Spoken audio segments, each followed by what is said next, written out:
toutes et tous. Moi, je m'appelle Lola Clavreul. Je suis directrice d'une fédération de centres de planning familial en Belgique. Peut-être juste pour situer, la Belgique, c'est un tout petit pays, 11 millions d'habitants, mais on a une complexité assez grande dans l'organisation politique du pays. Et donc, ce dont je vais parler aujourd'hui ne concerne que la partie francophone de la Belgique, donc pour simplifier, la Fédération Wallonie-Bruxelles. Et pour vous donner un ordre de grandeur, c'est plus ou moins 4,3 millions de personnes. Donc on est sur la moitié de Rhône-Alpes-Auvergne. Donc voilà, c'est quand même un tout petit territoire, mais qui est bien complexe. Dans la fédération que je représente, on travaille sur des aspects de plaidoyer, de représentation des centres de planning. Et un autre volet de notre activité, c'est l'éducation permanente, qui est un équivalent un peu plus institutionnalisé de l'éducation populaire. Et dans ce cadre-là, on crée des outils pédagogiques pour les VRAS, parce qu'en Belgique, on dit les VRAS. Voilà. Donc, je ne suis pas dyslexique, mais je dirais les VRAS et pas les VARS. Voilà. Et donc, des outils pédagogiques, et il y en a certains que j'ai vus hier dans l'espace ressources. Voilà, comme ça situe un peu d'où je parle. Merci beaucoup. Donc Virginie Monet, bonjour à toutes et à tous. Je suis infirmière conseillère technique auprès de la rectrice de l'académie de Clermont-Ferrand. Je conseille la rectrice pour tout ce qui relève des questions de mise en œuvre de la politique de promotion de la santé en faveur des élèves et de suivi de la santé des élèves sur notre académie. Et du coup, parmi ces missions, j'ai la mise en œuvre des VARS, je suis dans l'équipe de pilotage académique. Et puis, il y a l'animation du réseau des infirmiers de l'éducation nationale. Donc, il y en a quelques-unes et quelques-uns dans la salle, et par l'intermédiaire de mes homologues au niveau département. Merci en tout cas, merci à vous deux. Peut-être ce qu'on peut faire, c'est rappeler les deux contextes, le contexte belge, le contexte français, en tout cas comment les choses se sont mises en place sur ces questions d'éducation à la sexualité, pour que on comprenne bien déjà d'où vous parlez. Les deux, Lola, peut-être. Oui. Alors en Belgique, la question de l'EVRAS, c'est pas du tout une question récente, ça existe depuis très longtemps, depuis les années 70, donc les années 70. C'était pas très organisé au départ, il y avait pas mal d'acteurs qui allaient dans les écoles au départ pour faire des actions de prévention qui ont été successivement liées aux questions de contraception, grossesse non désirée, puis lutte contre l'épidémie de VIH dans les années 80, puis lutte contre, prise en charge des questions de violence sur les mineurs avec l'affaire du trou notamment dans les années 90. Et petit à petit, il y a des missions qui se sont rajoutées. Dans les années 2000, en 2012, en fait, un état des lieux a été réalisé parce qu'on voulait savoir un petit peu, qu'est-ce qui se passait en fait en termes des VRAS. Et ce dont on s'est rendu compte, c'était plusieurs choses. C'était que les activités des VRAS étaient très disparates. Donc il y avait des régions qui étaient touchées, d'autres pas du tout, d'autres complètement abandonnées. Des réseaux scolaires qui étaient aussi mis sur le côté, comme les réseaux techniques, professionnels et les réseaux spécialisés. Et puis on s'est rendu compte qu'il y avait une grande hétérogénéité dans les contenus, dans les choses qui étaient abordées dans les animations et dans la manière de les aborder. Et donc à partir de là, il y a eu tout un travail qui a été réalisé et on a abouti en 2012-2013 au fait que l'EVRAS est devenu une mission obligatoire de l'école, ce qui n'était pas le cas auparavant. Donc ça a été vraiment institutionnalisé à ce moment-là. Donc ça c'était chouette, c'était un pas en avant. Le problème c'est que à ce moment-là, cette obligation n'a pas été assortie d'un cadre précis. Et donc cette mission obligatoire, elle a été réalisée de manière très très différente selon le bon vouloir des enseignants, des directions. Et donc à ce moment-là, on avait finalement des écoles qui se disaient des écoles qui mettaient en place des choses très très ambitieuses avec des séances données par des opérateurs externes tout au long de la scolarité, en commençant parfois très jeune, en maternelle, et en faisant vraiment un suivi avec les élèves. Il y avait même des écoles qui mettaient en place des cellules EVRAS, c'est-à-dire des cellules qui sont intégrées et nourries par du personnel enseignant, éducateur, etc., au sein même de l'école. Donc ça, c'était le top, enfin voilà, un bout du continuum, quoi, un bout du spectre. Et de l'autre côté, on avait des écoles qui considéraient qu'elles remplissaient leur mission d'Evras parce que au fond du couloir, là-bas vers le bureau du PMS, donc enfin l'équivalent des infirmières scolaires en France, les écoles avaient mis une affiche sur la contraception. Donc, bon, le réseau, tous les opérateurs, tous les acteurs de l'Evras ont travaillé quand même à partir de là en disant ça c'est plus possible. Et aussi parce qu'on constatait que dans ces années-là, il y avait encore des acteurs qui rentraient dans les écoles et qui faisaient la promotion de discours qui ne nous paraissaient pas tout à fait OK. Des discours très culpabilisants sur les questions d'homosexualité, sur l'IVG, qui faisait la promotion de l'abstinence, etc. Ça, on s'est dit, en termes de santé, c'est quand même pas génial. Donc voilà, donc tout le secteur a travaillé d'arrache-pied. Et en 2023, avec, il faut le dire aussi, une législature politique assez favorable, on a abouti à un nouvel accord entre les régions, enfin ça je vous passe les détails, mais un nouvel accord politique qui a du coup donné ce cadre de l'Evras. Et ce cadre de l'Evras, c'est quoi ? C'est d'une part que l'Evras est intégrée au tronc commun, donc maintenant elle doit être transversalisée, enfin en tout cas intégrée dans les cours, dans différents cours, que ce soit des cours de français, d'histoire, évidemment de sciences, mais aussi d'éducation physique, suivant, avec tout un protocole qui renvoie à certaines façons de faire, etc. Et cette intégration au tronc commun est complétée par des animations complémentaires qui sont données par des opérateurs externes. Donc ça, c'est les deux grands volets. Les opérateurs externes sont labellisés, ça c'est une nouveauté aussi, c'est-à-dire qu'ils doivent adhérer à un ensemble de valeurs et faire référence à un guide qui a été élaboré par le secteur de l'Evras et qui va donner des indications sur la manière de répondre aux questions des élèves en fonction de leur âge et de leur maturité. Voilà, je vous brosse le tableau assez rapidement. Ça, c'est la nouveauté depuis 2023. En 2023, on a eu un tollé. En fait, vraiment, ça a fait l'objet... Ah oui, et pardon, je n'ai pas dit un truc important. Les animations obligatoires, c'est 4 heures d'animation, en fait. C'est-à-dire, c'est 2 heures d'animation en 6e primaire.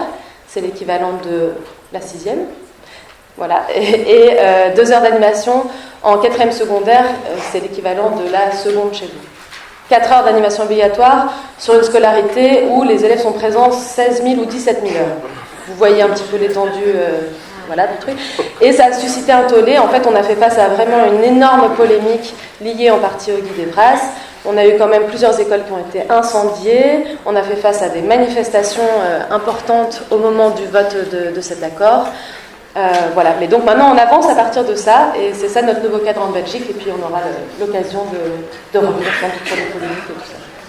Alors du côté de la France, on est à peu près sur les mêmes types d'évolutions en fait. Quand je t'écoute parler, voilà. Donc je vais peut-être pas tout retracer, en plus je suis pas une grande spécialiste non plus de l'histoire de la santé sexuelle en France, mais en tout cas il y a 68 et après 68, il y a, en tout cas pour ce qui se passe en milieu scolaire, il y a la loi Fontanet en 73 qui a posé l'éducation à la sexualité de façon facultative, donc au bon vouloir des directions des établissements et avec l'avis des familles, c'est ça, c'est ce que quand on en échangeait. Oui, ouais. Les familles étaient vraiment gardaient la main sur les choses.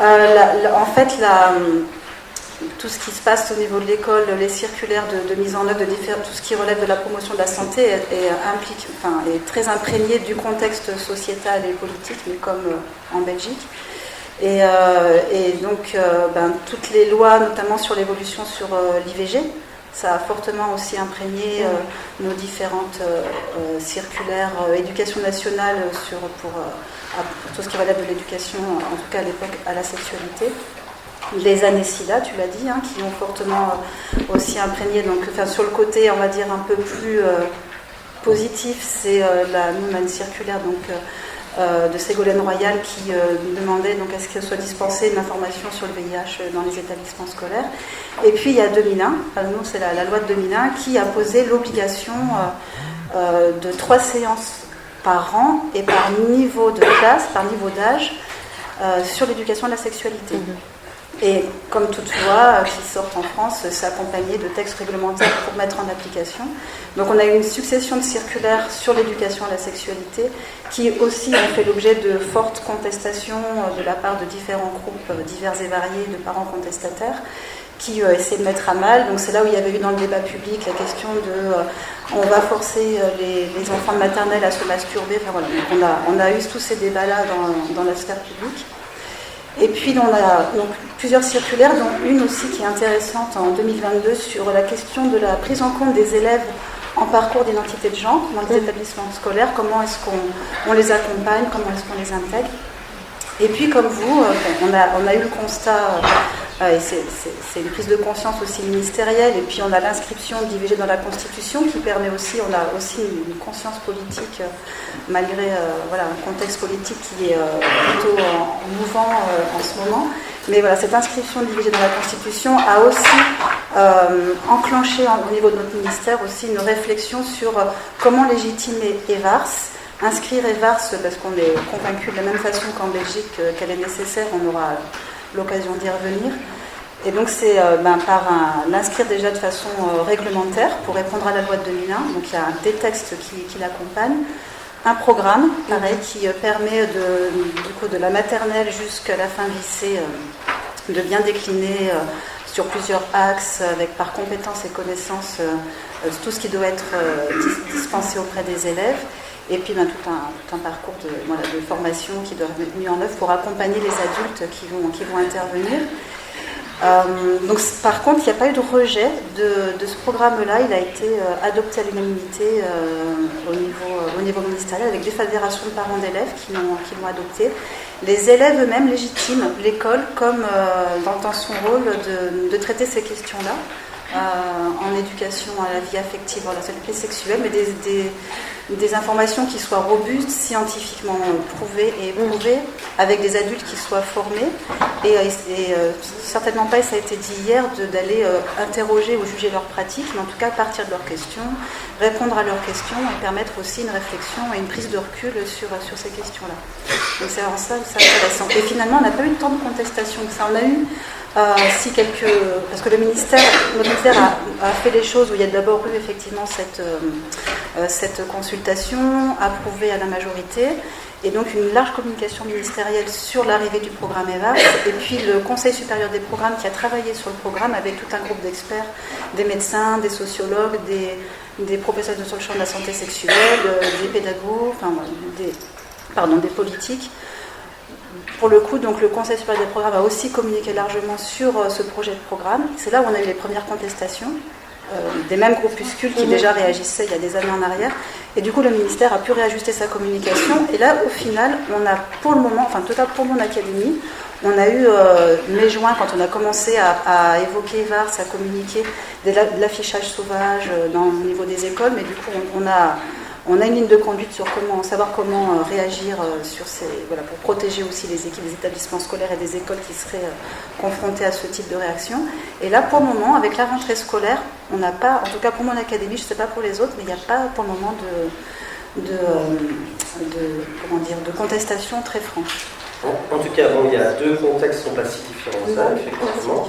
On voit qu'il y a une volonté aussi de transversalité, de plus en plus, dans les enseignements, de faire quelque chose qui ne soit pas, comme on a eu l'occasion longtemps, de one-shot, comme on disait, des choses qui étaient vraiment très sporadiques. Il y a vraiment cette volonté que ce soit transversal et que pour l'enfant, l'adolescent, les choses se fassent progressivement aussi, avec une espèce de cohérence entre les différents intervenants. On a une première question. En fait, c'est très curieux ce qui s'est passé en Belgique, parce qu'on a vu des alliances complètement inattendues entre différents réseaux d'anti-EVRAS. Les premières personnes qui ont commencé à agiter un peu une polémique autour de la question du guide, c'était des pédopsychiatres en fait. Des pédopsychiatres, mais qui ne sont pas n'importe quel pédopsychiatre, c'est des pédopsychiatres qui viennent de l'Observatoire de la Petite Sirène, qui est en fait un organisme qui est implanté en France, mais qui a une branche belge, et une autre association qui s'appelle Innocence en danger Belgique, qui est aussi qui a aussi un fondement qui est lié à SOS Enfants, je crois, en France. Et c'est intéressant parce qu'Innocence en danger, c'est une association qui à la base faisait de la permaculture. Et alors le coordinateur, en fait, je ne sais pas pourquoi, s'est emparé de la question à la base, je crois, des violences intrafamiliales. Et puis après, il s'est lancé dans une croisade anti-ivresse. Donc ça, c'était les premiers, et qui venaient vraiment avec un discours... je sais pas comment expliquer ça, très, très imprégné de certaines valeurs, donc notamment de la valeur famille, mais aussi qui venait avec des choses du style, en fait, on ne doit pas parler aux enfants, on ne doit pas répondre aux questions, les enfants ne sont pas matures avant 16 ans, avant 16 ans, on ne doit pas répondre aux questions sur la sexualité, donc un truc comme ça un peu particulier, mais c'était difficile de rentrer en dialogue avec ces personnes, qui sont par la suite intervenues dans des réunions du syndicat de la famille, ça s'appelle maintenant, la Manif pour tous. En tout cas, ils sont arrivés jusqu'en France. Ouais, c'est ça. Oui, parce que c'est des mouvements français. Mais donc voilà, donc ça c'est les premiers. Après, on a eu une vague de personnes qui étaient plutôt dans la mouvance conspirationniste. Donc eux qui venaient avec plutôt des discours sur le complot mondial de l'OMS, en fait qui faisaient un mélange entre des choses liées au vaccin et l'Evras qui serait dirigé par une secte pédocriminelle mondiale, enfin voilà, des choses comme ça. Et donc ça c'est venu aussi après. Mais alors eux, ils ont été assez forts parce qu'ils ont mobilisé et en fait ils ont créé un site internet qui avait une apparence un peu gouvernementale comme ça, pour faire une sorte de questionnaire sur l'Evras complètement orienté. Mais ils ont distribué, je crois, 500 000 tracts dans toute la Belgique francophone. Donc en fait, ils ont une influence assez catastrophique. Donc il y avait cela. Et alors après, on a eu les mouvements religieux.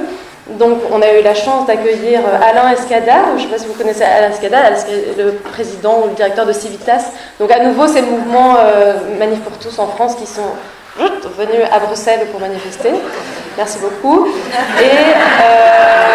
Et alors les mouvements musulmans aussi, et qui ont été très très forts pour mobiliser les foules. Alors je ne sais pas comment ils ont fait, je pense qu'il y avait des chaînes de trucs de WhatsApp, etc. Et alors ça c'était vraiment cata, parce que alors le jour où en fait l'accord était voté au Parlement, en fait dehors on avait une foule de 1000 personnes à un endroit où en fait il est interdit de manifester à Bruxelles. Et c'était beaucoup de femmes voilées. Et nous, on s'est dit, punaise, en plus, ça va être récupéré par des trucs hyper racistes, islamophobes et tout. Donc, c'était vraiment, au niveau de la communication, c'était catastrophique, quoi. Mais donc, on a vu toutes ces différentes sphères, les anti-vax, les conspirationnistes, les pédopsychiatres d'une branche très traditionnaliste, voilà, et les mouvements chrétiens et musulmans se rassembler et prendre la parole ensemble dans des lieux de manifestation à Bruxelles. C'était complètement dingue, en fait. Voilà. Et donc, qu'est-ce qui reste aujourd'hui ? Il reste. Qui est-ce qui est actif ? Il y a encore pas mal de pédopsychiatres, psychanalystes, etc. La semaine prochaine, je vais encore à une conférence de psychanalystes là-dessus. Non, c'est même cette semaine. Et eux, ils restent encore vraiment actifs, un peu en sous-main comme ça, mais ils sont encore fort mobilisés. Ils font des publications, voilà. Innocence en danger Belgique est encore très active, et maintenant ils sont passés à une autre phase de contestation qui n'est plus la mobilisation publique, mais qui est l'attaque juridique. Donc maintenant ils s'en prennent aux opérateurs parce qu'ils se trouvent dans des réseaux qui sont financés par Monsieur Sterrin, via des trucs qui s'appellent Justicia ou je sais plus quoi. Et donc ils arrivent à récupérer de l'argent, à faire des collectes de fonds et à aller en justice pour entraver. Et juste pour finir là-dessus, en fait, leur stratégie, ça a été d'attaquer l'accord de coopération et donc de faire des recours au niveau de la Cour constitutionnelle, du Conseil d'État. Et maintenant, je crois qu'ils veulent lancer un recours au niveau de la Cour européenne des droits humains. Voilà. On a eu exactement les mêmes groupes qui sont venus, tu parlais d'anti-vax tout à l'heure, donc sur le moment des vaccinations, on a eu affaire à ces groupes-là et à répondre. Et au moment où le Conseil supérieur des programmes de notre ministère a communiqué sur le projet de programme EVARS, en fait ces groupes ont pris appui sur EVRAS belge pour venir, je ne trouve pas le terme, mais en tout cas venir mettre à mal, venir contester en fait ce qui se mettait en France. Donc il a vraiment fallu aussi redéconstruire tout ça, et on retrouve. J'étais très surprise de voir qu'il y avait effectivement des pédopsychiatres dans ce groupuscule, et on retrouve les mêmes que pour toutes les contestations contre la vaccination. Et c'est régulièrement. Nous, en tout cas, on était confrontés à chaque fois qu'on a une circulaire sur la question, en tout cas d'EVARS, j'allais dire EVARS, sur EVARS, ou sur, même sur des sujets plus de promotion de la santé, là sur la santé mentale aussi, on est vigilant. Systématiquement, on voit les mêmes groupes de contestation qui arrivent, et soit qui vont adresser des mails à l'attention des chefs d'établissement ou des directeurs d'école pour un peu menacer, les déstabiliser, soit de l'affichage sauvage devant les écoles, et bon, donc là, du coup, on intervient. Donc on a un protocole pour intervenir. On se rappelle que nous, en France, ça avait été aussi l'avènement de la l'ABC de l'égalité, qui avait mis le feu aux poudres, entre guillemets. Et le projet avait dû être retiré, et c'était il y a une dizaine d'années. 2014, je pense. 2014, je pense. Ouais, ça fait à peu près, ça fait 10 ans. 10 ans. En France. Alors moi, je vous fais que rapporter la directive ministérielle. Après, chaque académie met en œuvre aussi en fonction de ses réalités, de ses ressources et temporalités, sachant que EVARS se met en œuvre à partir de la rentrée scolaire 2025-2026. Donc nous sommes au mois de novembre. Donc les choses se mettent en place. Ce qu'a fait le ministère, en fait, c'est vous pourrez aller sur la page EduScol parce qu'elle est accessible à tout le monde. Il y a énormément d'outils qui sont téléchargeables, dont le programme EVARS, très très bien détaillé. C'est pas que pour les enseignants, c'est accessible à tout le monde et à tous les partenaires extérieurs. Ensuite, on a, ça c'est spécifique éducation nationale, on a des plateformes d'auto-formation sur tous les sujets. Si on veut se former au polonais, on peut faire un parcours magistère polonais, mais on a deux en belge peut-être aussi, je ne sais pas, en flamand. En tout cas, il y a deux parcours, donc un parcours EVAR et un parcours EVARS. Donc EVAR, éducation à la vie affective et relationnelle, premier degré.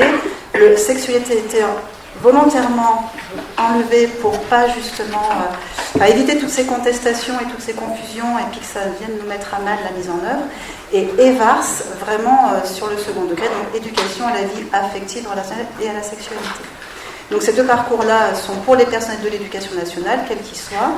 Il y a aussi des parcours pour accompagner les pilotes, donc les chefs d'établissement et les inspecteurs de l'éducation nationale de circonscription pour mettre en œuvre cette EVARS. Et ensuite, chaque académie s'organise pour mettre en place les formations. Donc il y a, je pense pas dire de bêtises, parce que je pense qu'il se passe à Clermont, c'est à peu près pareil à Grenoble et à Lyon, pour échanger en réseau et même au réseau national, parce que dans ma fonction, on a des réunions régulières avec le national sur plein de sujets. On a un réseau de formateurs académiques, on a une équipe académique qui s'est constituée, on a un réseau de formateurs et on a tout un réseau d'intervenants ex-éducation de la sexualité, donc qui sont maintenant EVARS, pour intervenir sur ces questions-là. Et donc les formations, elles se mettent tranquillement en place en tout cas pour ces formateurs-là et ces intervenants-là qui auront une mission plus spécifique sur des séances un peu plus spécifiques. Pour les enseignants, donc il y a les magistères, mais il y a aussi tout l'accompagnement qui va se faire dans l'établissement. Et là, en tout cas pour Clermont-Ferrand, je ne vais pas me permettre de répondre pour les autres académies, mais pour Clermont-Ferrand, on a réuni en webinaire tous les chefs d'établissement du second degré pour travailler, pour présenter avec eux le programme EVARS, pour travailler avec eux, les accompagner à l'aide au pilotage d'EVARS dans leur établissement, s'appuyer sur leur réseau interne mais aussi externe, parce qu'il ne s'agit pas non plus de mettre de côté les partenaires externes. Dès l'instant où ils sont bien légitimés EVARS, qui ont un agrément, soit national, soit académique, soit départemental. Donc c'est important de faire la démarche aussi quand on est une association souhaitant intervenir sur ces questions-là, de faire la démarche d'être agréé pour pouvoir être légitimé sur ces questions-là. Et donc ensuite c'est en interne, et l'enjeu ça va être de rassurer les adultes des enseignants, parce que EVARS c'est le premier programme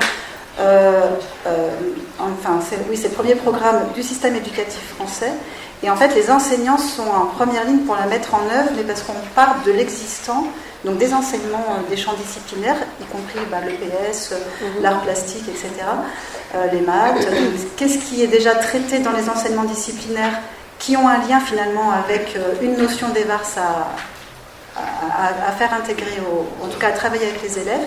Et ensuite, comment est-ce qu'on peut faire des prolongements sur des séances plus spécifiques? Et là, on peut faire appel à de la co-animation avec soit des partenaires internes qui sont les intervenants EVARS, les infirmiers d'éducation nationale, les assistants de service social, ou les partenaires externes sur des questions qui seraient un petit peu plus spécifiques, comme par exemple les questions LGBTQIA+, la question des grossesses non désirées, etc.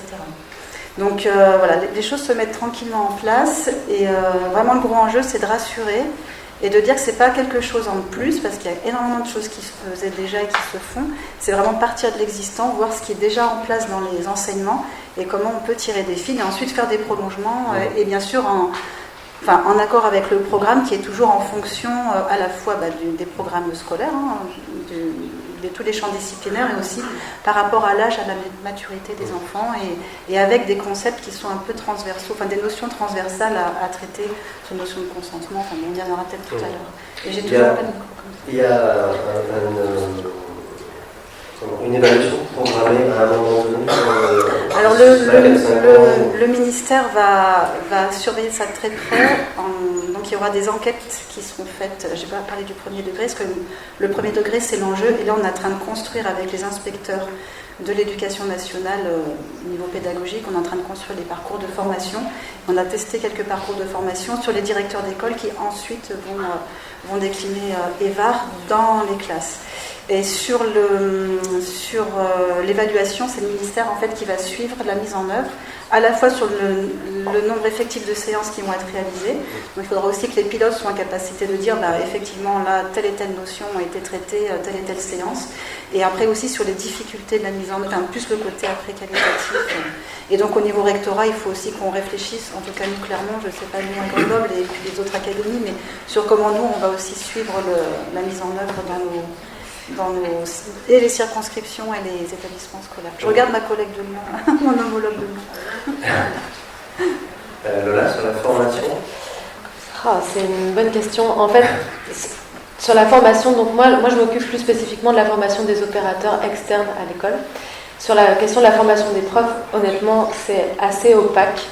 Quand on a adressé ces questions-là au cabinet donc, de l'enseignement, on nous dit qu'effectivement c'est des choses qui vont être intégrées ou qui sont déjà intégrées. Mais en fait, on n'a pas d'infos sur qui donne les formations. Je trouve que c'est quand même une donnée importante. En fait, à la base, l'EVRAS en Belgique n'est pas pensé comme un cours. C'est vraiment pensé comme une séance, avant cet accord.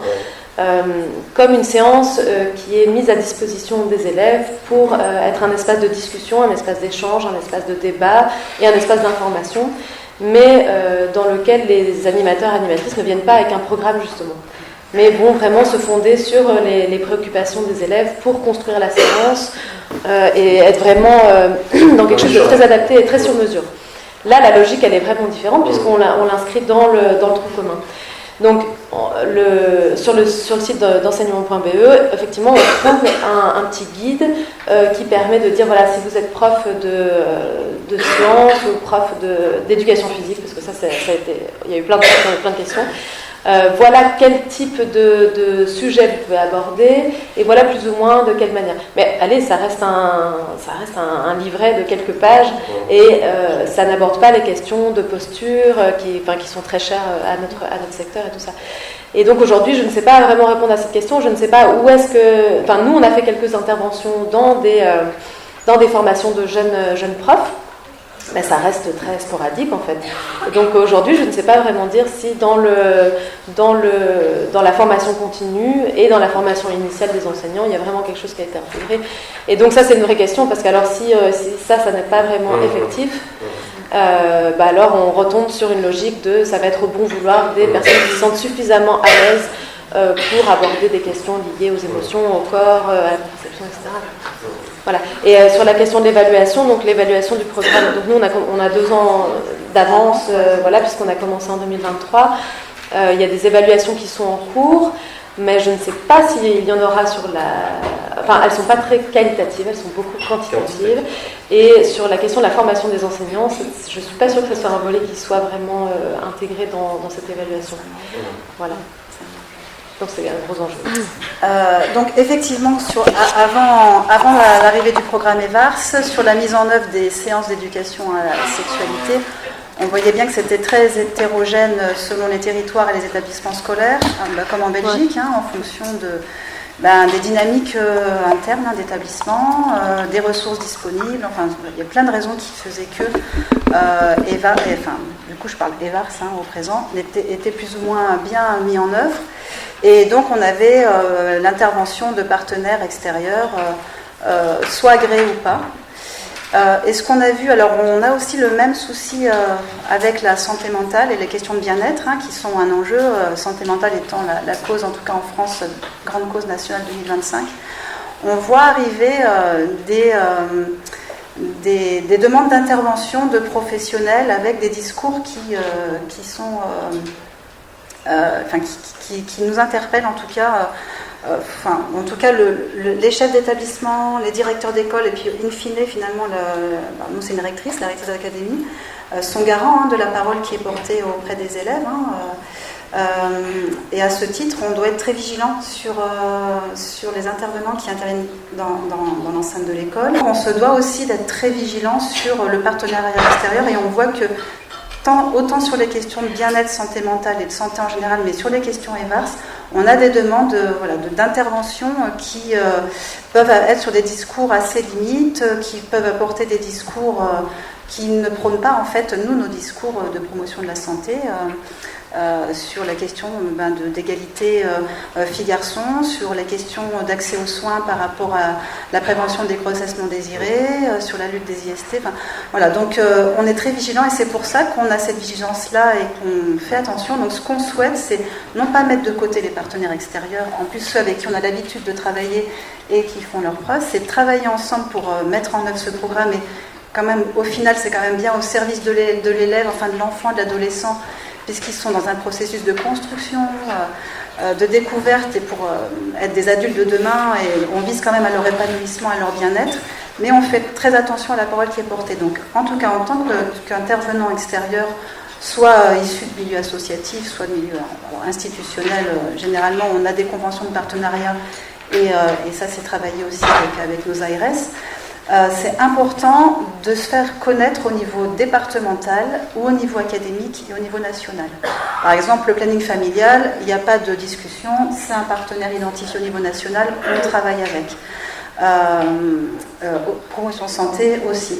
Après, on peut avoir d'autres initiatives plus locales, de professionnels qui vont se monter en association parce qu'ils ont une compétence effectivement sur ces enjeux de promotion de la santé et qui auraient envie d'intervenir dans l'école. Là, c'est important de faire la démarche, en tout cas vers l'institution, pour déposer une demande d'agrément.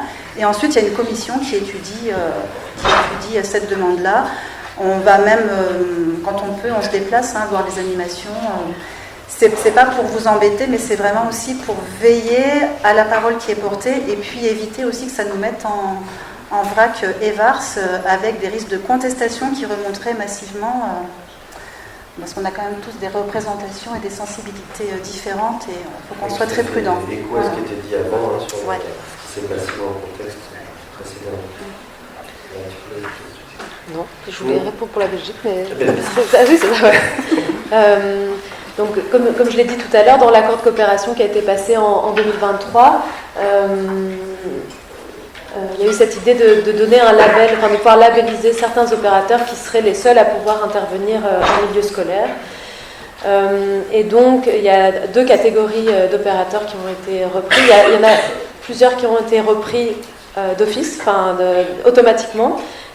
Ils sont au nombre de 3, ce sont les centres de planning familial, les centres PMS, donc c'est la promotion de la santé, c'est les centres, les centres psychomédico-sociaux, donc je pense que c'est l'équivalent plus ou moins des services des infirmières scolaires en France, plus ou moins. Et les services de promotion de santé à l'école, donc les services PSE. Et donc ceux-là, c'est plutôt ceux-là, ouais. Et donc ceux-là ont reçu un label automatique. Parce qu'on a considéré que en fait, c'était déjà des intervenants en EVRAS qui pouvaient prouver une expérience suffisante et que dans leurs équipes, il y a des gens, peut-être qu'il faudrait que je précise ça, en fait, les centres de planning familial en Belgique, c'est un peu différent de la France, parce qu'il n'y a pas seulement des conseillers conjugaux familiaux, mais des médecins, des assistantes sociales, non, c'est pareil. Okay. Ouais. Voilà. Donc on a considéré que c'était des gens qui avaient un background suffisant et de l'expérience d'animation Evras depuis longtemps. Donc ceux-là ont reçu un label automatique. Et les autres ont été, on leur a proposé de candidater à un label. Mais donc, quand une association veut recevoir le label Evras, elle doit pouvoir prouver que les personnes qui travaillent pour cette association ont de l'expérience en Evras, ont été formées, etc., etc. Donc là, on est aussi un peu dans un truc où le serpent se mord parfois la queue, parce qu'on a une difficulté à proposer suffisamment de formation Evras pour pouvoir former ces associations qui voudraient prétendre au label. Donc là, on est pour l'instant dans un truc un peu, on s'est un peu coincé nous-mêmes, et c'est problématique parce que ça nous empêche d'avancer sur la question de la couverture totale. Ouais, cette éducation, elle est aujourd'hui importante, elle est encore une fois rappelée par des organismes comme l'OMS, comme je disais tout à l'heure, et dans la stratégie nationale de santé sexuelle qui sera débattue tout à l'heure, on en parlera en tout cas sur la réunion de cet après-midi. Elle est aussi mise comme un axe fondamental de réussite, en tout cas, pour permettre la réussite de cette stratégie-là. Donc on pourrait se demander qu'est-ce qui la légitime en fait cette Evras. C'est quoi les fondamentaux, les enjeux principaux qui font qu'aujourd'hui, en France comme en Belgique, il est important qu'on puisse la mettre en place et qu'elle puisse se diffuser le plus largement possible. Quel est le but derrière en fait? Qu'est-ce que vous y voyez? Moi, je pense qu'on est sur un enjeu de santé publique très fort. Alors, d'ailleurs, ça a été dit hier, hein, on s'intéresse à un public qui est en développement, en pleine croissance, qui se questionne, qui découvre, qui expérimente. Et on voit aussi les chiffres qui ont été présentés hier sur les grossesses non désirées, sur la question des violences.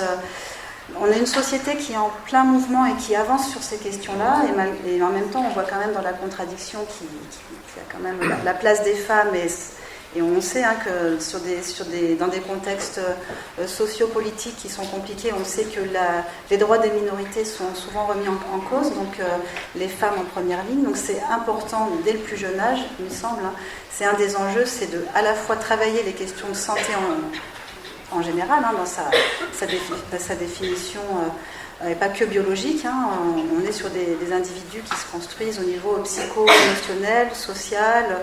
Donc c'est important de pouvoir les outiller ces jeunes-là à faire des choix responsables, à se connaître, à connaître les autres, à se respecter, à respecter les autres, à faire des choix même quand on a 4 ans. On a le droit de dire non sur certaines situations. Et puis ça dans une logique de bien-être, et en tout cas pour l'école française, mais je pense que c'est pareil en Belgique, dans aussi une logique de réussite éducative des élèves, parce que c'est aussi la mission de l'école. Oui, c'est important aussi de se dire que faire de l'Evras, c'est aussi agir sur le climat scolaire, sur la réussite de l'enfant. Ça a d'autres répercussions que uniquement cette question-là. Depuis quelques années, on met en place l'école promotrice de santé. Et donc Evras s'est tout naturellement intégré dans cette question-là. Il ne s'agit pas uniquement d'avoir une approche par les risques, mais dès le plus jeune âge, c'est de travailler toutes ces questions d'émotion. D'ailleurs, Evras en France, je ne sais pas si c'est pareil en Belgique, mais c'est 3 axes en fait qui sont travaillés. C'est moi qui je suis, moi en tant qu'individu qui se construit, qui va s'épanouir, la découverte du corps, voilà, comment moi je grandis, qu'est-ce qui se passe dans mon corps quand l'accès à la sexualité, etc. Il y a moi et mes relations aux autres, et moi avec les autres, donc toute la question des relations, et puis moi aussi comme individu dans une société ou dans un contexte, un environnement, et comment j'interagis avec l'environnement. Et en fait, Evras, quel que soit l'âge, doit travailler ces 3 axes-là avec différentes compétences et différentes connaissances.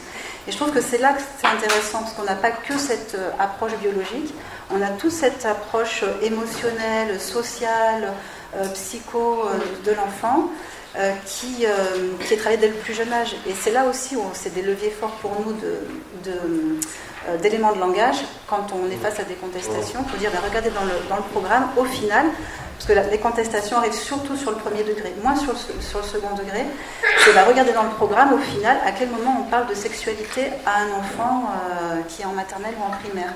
La question qui pourrait s'approcher, ce serait sur la question de la puberté, où on est sur le cycle 3. Et moi, ce qui me semble important, parce qu'il y a quand même des chiffres qui sont alarmants sur la protection de l'enfance, et ça a été redit hier, c'est important de travailler la question du consentement auprès des enfants, puisque les enfants sont victimes de violences sexuelles et quand même dans le milieu de la famille, hein, c'est quand même une réalité. Hier, j'étais intéressée quand on est parti hier soir faire l'after avec les outils pédagogiques, où je suis passée devant un atelier où il y avait noté la représentation des différents, comment on nomme une vulve, et donc tous les différents mots qui ont été donnés. Et je trouve que c'est aussi important, parce qu'il y a le mot fleur qui était revenu.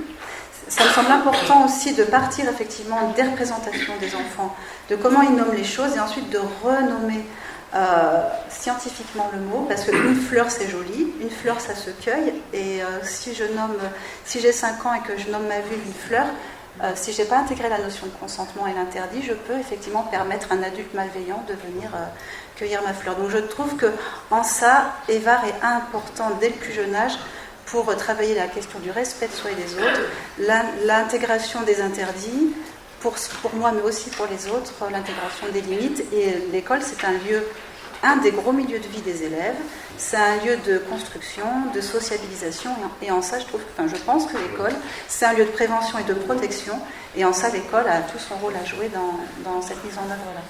Je m'arrête, je laisse. Et par rapport à ce que disait hier matin le docteur Bruno, par exemple, c'est important aussi de rappeler qu'un enfant a une vie sexuelle, qu'il se passe des choses dès le plus jeune âge. C'est pas un gros mot de parler de sexualité de l'enfant, c'est vraiment important de l'avoir en tête.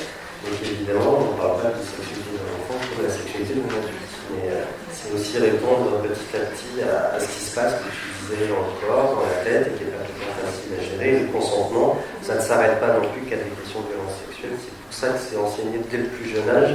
On entend souvent cet argument, mais qu'est-ce que vous allez raconter de consentement à des enfants? Ils n'ont pas de sexualité, mais ça ne s'arrête pas à la sexualité, c'est une question de consentement.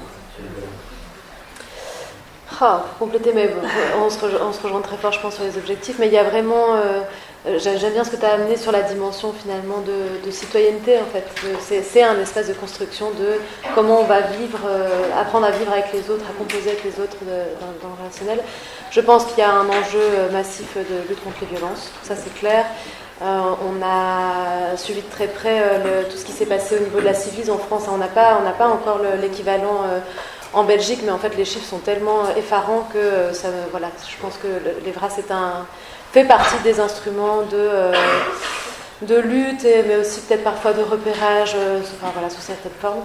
Et peut-être juste ce que je voulais rajouter, c'est que en Belgique, une chose sur laquelle on insiste aussi beaucoup, c'est que il y a un enjeu d'égalité des chances. Pourquoi ? Parce qu'en fait, même si la sexualité est une composante essentielle de tout être humain, en fait, elle reste quand même très très taboue dans pas mal de familles. Et donc, l'idée de pouvoir offrir quelques bases via le milieu scolaire et via les animations obligatoires, c'est de donner en fait un sac à dos minimum, je sais pas comment dire, un petit bagage de départ commun, et dans cette idée de dire en fait vous aurez tous et toutes ce minimum-là, on vous donnera quand même quelques notions, et donc il y a aussi un enjeu dans ces quelques heures qui sont très précieuses de pouvoir amener les élèves à identifier des personnes et des lieux ressources. Ça, c'est très important, parce qu'en fait, en 2 heures, on ne sait rien faire. Je veux dire, il y a un moment, c'est pas réaliste, quoi. Mais donc, de dire, si tu as des questions, vers qui tu peux te tourner, dans ta famille, dans tes proches, à l'école, et puis pour les plus grands, dans les centres de planning, etc. Ça nous paraît essentiel, pouvoir poursuivre, en fait, ce chemin-là. Pareil en France. Tout pareil en France. On n'est pas si différent. Non, on n'est pas si différent. On a vu hier après-midi effectivement aussi ce qui amène de l'homme tous les éléments de nouveaux chiffres dont on connaît sur le comportement sexuel des Français, l'évolution chez les jeunes notamment. Ça permet de sortir de certains mythes qu'on peut avoir, de prendre en compte en tout cas de nouvelles réalités avec lesquelles il va falloir faire et avec lesquelles il faut composer pour mieux comprendre. Donc ça c'est un autre des enjeux. Il y a des enjeux peut-être plus spécifiques aussi avec des populations en particulier, je pense aux jeunes LGBT, il y a plus par exemple, aux personnes en situation de handicap, aux personnes dans les situations d'interculturalité aussi, et qui n'ont pas les mêmes cultures. Il y a aussi tous ces enjeux-là auxquels les programmes essayent de répondre au défi de prendre bien en compte toute cette diversité-là. Et ça nous sort aussi d'éducation nationale, qui ne parle beaucoup d'éducation nationale, mais c'est important de rappeler que ces programmes-là, comme tu disais, il est en accès libre, donc à tout le monde de s'en inspirer. L'idée que ça puisse se faire hors aussi d'établissements scolaires, donc il y ait du lien, peut-être tout simplement pour les gamins aussi, que je trouve cohérente. Et dans les institutions, les établissements spécialisés, c'est important également que ce programme-là, on puisse s'en inspirer et qu'il puisse se diffuser le plus largement possible. Oui, après, en tout cas pour la Belgique, tout ce qui est école spécialisée pour des élèves à besoins spécifiques et tout ce qui est handicap, c'est vraiment le parent pauvre de l'IVRAS, il ne faut pas se leurrer. Même pour tous les jeunes qui sont placés par le juge, donc ce qu'on appelle les IPPJ, c'est les secteurs qui ont été les moins financés. Enfin, c'était même ridicule les budgets qui ont été attribués, donc ça reste des choses à vraiment aller défendre. Voilà. Sur l'interculturalité, si vous me lancez, je vais parler toute la journée. Peut-être. Je vais essayer de parler aussi. C'est un enjeu crucial pour nous. En tout cas, dans ma fédération, on vient juste de développer justement un outil sur cette question de l'approche interculturelle en EVRAS. Ça, je fais un peu d'autopromo. Pourquoi ? Parce qu'en fait, on est à Bruxelles, dans une ville extrêmement multiculturelle. Je crois qu'il y a plus de 120 nationalités. Donc, il y a vraiment des gens de toutes origines qui se côtoient. Il y a une énorme crise migratoire aussi, comme dans pas mal de grandes villes en Europe. Et donc, en fait, on s'est vraiment questionné sur qu'est-ce qu'on fait finalement. Enfin, c'est quoi cette question d'éducation ? Qui on va éduquer ? Avec quelles valeurs ? D'où on parle ? On est une majorité dans le secteur de femmes blanches. Qu'est-ce qu'on est en train de faire ? Donc, on a vraiment réfléchi à être dans une approche qui ne soit pas une mission civilisatrice. Ça, c'est quelque chose qu'on dit très fort chez nous, mais dans une rencontre où on puisse tisser ensemble des choses, mais on ne croit pas du tout à cette position descendante où on viendrait enseigner quelque chose en plus, quel titre qu'on peut, quoi. On parle quand même d'éduquer à la vie, enfin en fait qui on est pour dire ça. Voilà, donc on est quand même dans une réflexion importante là-dessus sur en fait quelle doit être la posture des animatrices EVRAS quand ils et elles viennent en animation face à des jeunes qui n'ont pas les mêmes référentiels culturels, parfois religieux, etc. Et donc comment est-ce qu'on travaille finalement ces séances à partir des jeunes, avec leurs compétences, leurs connaissances, leur cadre de référence, sans les mettre dans des situations de déloyauté. Et en fait, en se mettant aussi dans une posture davantage à leur hauteur, à leur écoute. Voilà. Et donc c'est pour ça que c'est important de redire qu'en Belgique, on n'est pas sur du programme, quoi. On est vraiment sur une séance où on va apprendre à tisser quelque chose ensemble. Et c'est très ambitieux de vouloir le faire en 4 heures d'animation obligatoire. Mais voilà, c'est ça qu'on défend en tout cas dans ma fédération. En France, on sait que c'est compliqué. Dans certains établissements scolaires, certaines séances qui parfois sont un peu houleuses, un peu compliquées, les parents qui ne veulent pas mettre les enfants forcément à l'école à ces moments-là. On sait que pour les professionnels, c'est pas toujours ça. Oui, c'est pas. Mais ça, je pense qu'on y sera toujours confronté, même si on devait refaire un autre programme plus tard, EVARS, je pense qu'on y sera toujours confronté. Après, on est une école laïque qui transmet les valeurs de la République avec l'obligation d'assiduité en cours. Et donc, c'est un enseignement obligatoire au même titre que les maths, le français, le PS. Donc, de toute façon, ce sera incontournable. Et puis, on expliquera ce que c'est. On explique ce que c'est. Alors, il y a déjà sur le site EduScol des flyers à destination des parents qui sont vraiment, le ministère a vraiment bien travaillé. Donc des flyers de communication, donc les parents ont accès, s'ils veulent aller sur EduScol, ils verront tous les outils, ils seront peut-être rassurés ou pas, je ne sais pas, mais l'idée c'est de rassurer. Et donc les flyers de communication de destination des parents sont adaptés à l'âge, à la maturité, enfin à l'âge, le niveau de classe en fait des enfants. Et donc ça permet d'expliquer simplement ce qu'est EVAR ou EVAR, ce qui va être l'enjeu, ce qui va être dans les grandes lignes évoqué sur ce niveau de classe-là. Et donc de toute façon, nous on a un protocole national et académique de réaction quand il y a une atteinte des valeurs de la République. Donc si c'est le même titre que la laïcité en fait, c'est les mêmes choses. Donc si il y a une contestation EVARS, automatiquement c'est le référent académique sur ces questions-là qui est saisi et après c'est géré avec les cabinets de nos autorités administratives. Donc on ne laissera pas passer en fait tout ce type de contestation. Mais ça montre aussi, et on avait un peu parlé de tout ce l'intervention, qu'il y a un enjeu aussi au niveau de la parentalité, justement, d'inclure les parents à un moment donné, et de quelle manière ça peut se faire aussi, comment ils peuvent faire partie aussi de ce dispositif-là, parce qu'ils ont évidemment leur rôle à jouer, et comment on peut construire cette complémentarité. Moi, mon rêve, c'est de faire de l'EVRAS pour les parents. En vrai, je crois que ça serait vraiment plus intéressant que d'aller. Mais comment on peut le faire J'ai le même rêve. Mais je crois que là, pour le coup, donc en Belgique, là, en 2023, nous, on a eu un énorme souci de communication. Ça, c'est clair. Et on avait pourtant prévenu le cabinet et tout ça, mais voilà, on a eu un souci de communication. Et donc, l'enjeu, ça a été de rattraper un peu la sauce après coup. Ce qui n'était pas simple face à des parents qui étaient très remontés et en fait, chez qui ça a suscité beaucoup de crainte et de peur d'être un peu dépossédés en fait, de cette partie-là de l'éducation. Mais donc, ce qu'on fait habituellement, c'est qu'on invite quand même les animateurs, animatrices à être là lors des réunions de rentrée. Donc ça, c'est important de pouvoir se présenter, de pouvoir montrer qui on est et qu'on n'est pas... des monstres, qu'on est des personnes, des professionnels aussi, et de pouvoir, comme tu dis, en fait, via des flyers ou via des clients, expliquer exactement quel genre de thématiques vont être abordées, sous quelle forme, avec montrer des outils pédagogiques, tout ça. Ça peut être une chose. Le fait d'organiser des séances pour les parents d'explication, en général, ça marche pas très bien parce que les parents sont pas très dispo et que parfois on le fait pas non plus dans les horaires où ils auraient davantage de disponibilité. Dans le cœur de la crise EVRAS en Belgique, ça a été hyper intéressant pour nous d'aller justement dans des cercles de parents, de vraiment rencontrer des parents qui étaient très très fâchés et d'aller discuter. Moi, ça a été... en tout cas, personnellement, moi, ça a été très enrichissant pour moi. Et je me suis retrouvée dans des cercles où c'était super hostile au départ. On arrivait, moi j'étais là, on va se faire bouffer.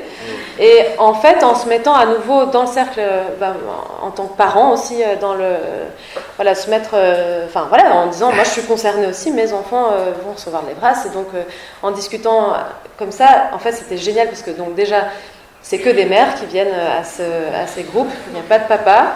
Et en fait, c'est intéressant parce que les femmes racontent leur propre EVRAS, c'est-à-dire elles parlent de ce qu'elles ont reçu et de ce qu'elles veulent transmettre. Et ça, c'est fabuleux, parce qu'en fait, on se retrouve sur un pied d'égalité, et à la fin, la conclusion, c'est « Ah non, mais en fait, il faut en faire 8 fois plus !»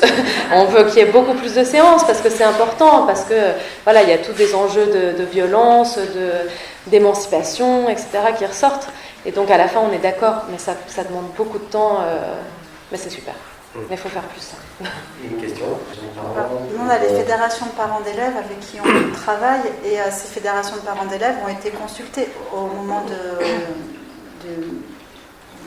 il y a eu le projet de programme, il y a eu une consultation, le programme a été retravaillé et ensuite il a été adopté. Donc les parents d'élèves les fédérations de parents d'élèves ont été à chaque fois partie prenante. Après, ça dépend des territoires. Donc là, comme ça, j'ai pas d'associations qui viennent en tête pour aider, en tout cas, à intervenir auprès des parents. Je regarde mes collègues. Ding, ding, ding, ding.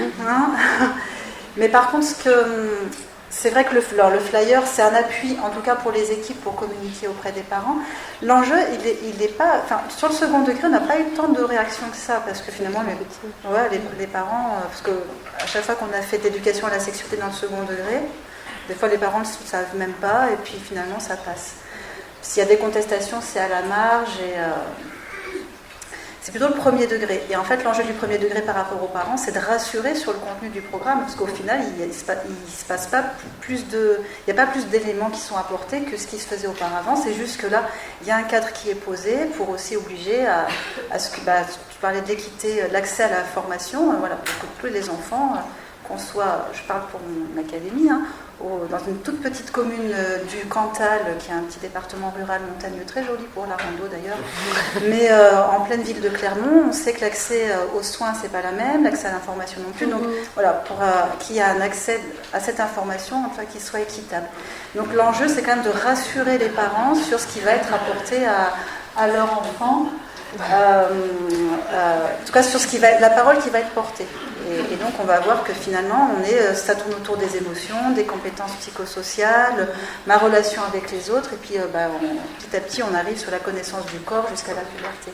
Et c'est ce qui se faisait déjà avant. Donc c'est plutôt ça l'enjeu. Après là, j'ai pas de la sauce en tête, mais je veux bien y réfléchir, et comme je transmettrai un petit diaporama, je mettrai des... Et sur des structures comme des PMI, par exemple, est-ce qu'il y a des partenariats Alors on a des partenariats qui se font pour le suivi de la santé des élèves, et là c'est vraiment au niveau départemental. Donc oui, sur EVAR, ça sera effectivement intéressant qu'on puisse travailler sur ces questions-là, tout à fait. Mais bon, la PMI aussi, les pauvres, c'est compliqué. Voilà. Il y a énormément d'outils qui existent, de livres, mais je crois qu'il y a un souci de diffusion, parce qu'en fait on se rend compte, ah mais tiens, en fait ça existe à nous, on a fait la même chose, ça. Mais donc je crois qu'on peut orienter effectivement non pardon, ce que je voulais dire, c'est qu'il y a beaucoup d'outils qui sont plutôt destinés à des professionnels pour l'animation de groupe. Ouais, c'est ça. Après je trouve qu'il y a de plus en plus de littérature pour les enfants, pour les parents. Il y a aussi d'autres choses que de la littérature, des comptes Instagram, enfin en fait il y a plein de choses qui se développent. J'ai pas d'outils comme ça qui me vient, je pense plus à des choses en lien avec l'adolescence, pas avec les tout petits. Nous on a fait un petit outil qui s'appelle Que se passe-t-il dans nos culottes, qui est chouette, et à partir de, je sais plus, 9 ans je crois, plutôt pour aborder les questions de puberté de manière mixte. Mais je crois je peux faire de la pub. On a un centre de documentation à Bruxelles sur notre site qui s'appelle fcppf.be dans l'ordre. Et donc on a tout un tas de ressources, et notamment on a travaillé un moment notre fonds sur la littérature pour les enfants, pour passer par le livre, pour accompagner certaines questions assez variées. Donc, voilà. Du coup, je rajoute que sur la page ministérielle EduScol, comme il y a le programme et tous les livrets pédagogiques pour accompagner la mise en œuvre des séances EVAR selon le niveau de classe, on a aussi des liens vers la littérature enfantine. Et différents outils. Donc il y a les références. Et puis c'est en train d'être enrichi, ça s'enrichit au fur et à mesure. Donc vous trouverez tout sur EduScol. Merci beaucoup. Merci beaucoup à toutes les deux.